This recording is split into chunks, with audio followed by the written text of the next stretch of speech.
Olá pessoal, hoje a gente quer mostrar para vocês algumas estruturas que nós encontramos aqui na escavação.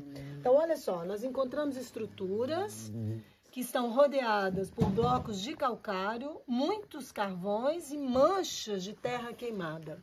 Então nós encontramos essa estrutura aqui e nela tinha coquinhos, que é o coquinho gariroba.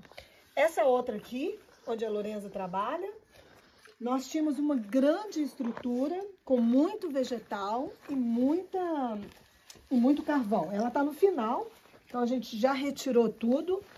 Mas nessa parte aqui também estrutura com blocos, muitos coquinhos aqui. Parece que eles trouxeram cachos de coquinhos gariroba e também esse fruto aqui que é o pinó. E uma terceira estrutura. Ela é toda realizada com blocos de calcário, tá vendo? Tudo isso é bloco de calcário.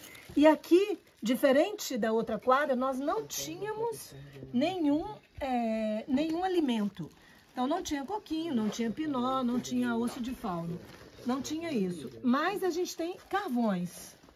Tinha muitos carvões. E esse carvão vai ser usado para datar essa estrutura. Então nós temos 3 fogueiras. Uma, pelo menos, com muito alimento, então coquinho, pinó, osso, gastrópode, e outra sem alimento, mas as 3 estão estruturadas da mesma forma, com blocos de calcário. É isso aí.